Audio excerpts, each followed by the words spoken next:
This episode is brought to you by United Airlines. What's new with United? New and redesigned planes with things like larger overhead bins with room for everyone's roller bag, power outlets at every seat, screens at every seat, and the ability to connect your Bluetooth headphones to those screens. Plan your trip today at united.com or on their award-winning app. Final delivery schedule subject to change. If you are a lover of affirmations, or you've just heard about how powerful they can be, then you are going to love the Daily Affirmations for Women podcast, created by the Women's Meditation Network and hosted by the amazing Jody Agard. Every morning, you'll receive an episode that is dedicated to one specific affirmation, so you can have the space to reflect on it and receive the power within it. Follow and start listening now to the Daily Affirmations for Women podcast on your favorite podcast player. This is Optimal Relationships Daily, episode 1898. If you're feeling lost, 4 therapy-tested steps to find your way. By Ingrid Helander of ingridyhelander.lmft.com.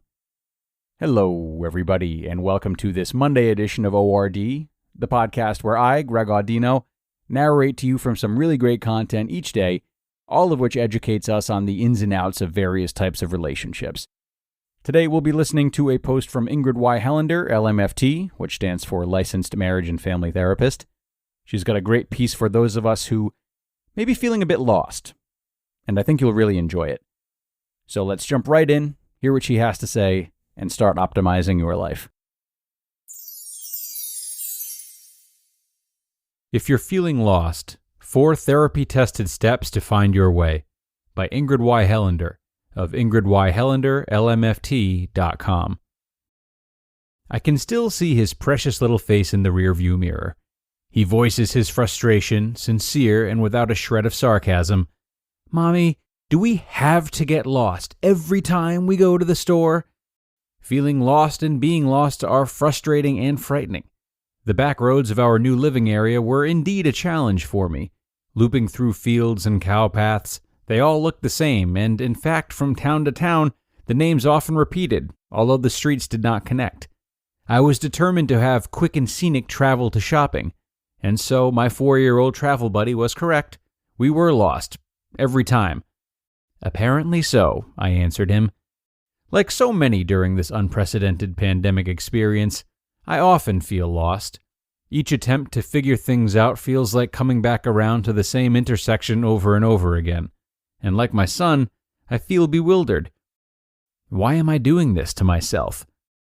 Like me, you may be feeling lost, finding it hard to locate your internal compass. And when you find it, the arrow no longer points to north.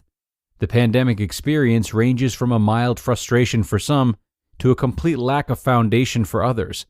But here's the thing. In an urgent need for control, you are likely to take paths that lead to the same stuck place. And while nature and humans sort this whole thing out, here are a few steps you can take today to find your way. Number 1. Pause, breathe, allow yourself to feel your emotions. This advice often feels contrary to the concept of feeling better. Why would you want to feel the emotions which are clearly causing you discomfort? The answer is simple. There is crucial information in those feelings. When you push them away in an effort to feel better, you seriously limit your ability to find your way out of those same feelings. Thus, you will keep repeating the same steps that perpetuate your pain. Number 2. Name what is so frustrating for you personally right now, just like my kid did in the car. Try stating your frustrations out loud. Say them just like they feel. Record them on your phone. Write them down in all of their frustrated splendor. Let your body feel. Do not edit or criticize yourself. Just listen and breathe. Important information this exercise reveals: this is your learned response when you feel lost and distressed. Your nervous system has probably been responding this way since the first time you got lost or experienced another person's frustration about being lost. It's important for you to know about this part of you.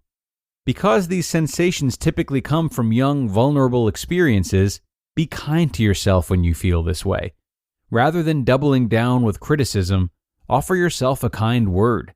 Place your hand on your chest or wherever you feel the frustration and offer a pat of compassion. It's okay to cry or scream. After you have heard, comforted, and calmed your frustrated feelings, you are ready to use a different part of your nervous system. Stay with me here, because this is really the fun part that will get you out of your lost loop. Remember that sometimes earlier in your life you have intentionally or accidentally wandered. Number 3, write or state what comes to mind when you think about wandering or exploring as a young person.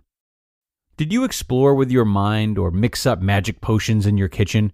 Were you able to search out new outdoor paths or follow novel sidewalks to go somewhere new? When have you wandered without knowing exactly what would happen? For fun. I remember as a child taking an unknown turn on a hillside path near my home.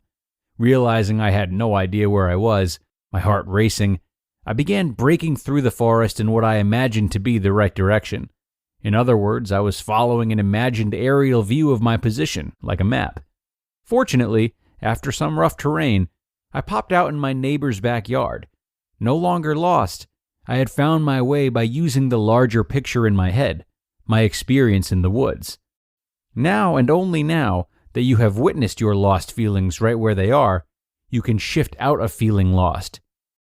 Number 4, invite yourself to play in your memories and feelings of discovery, perspective, adventure, and strength. You'll be able to remember them much better now that you are using more of your nervous system beyond your young, lost sensation.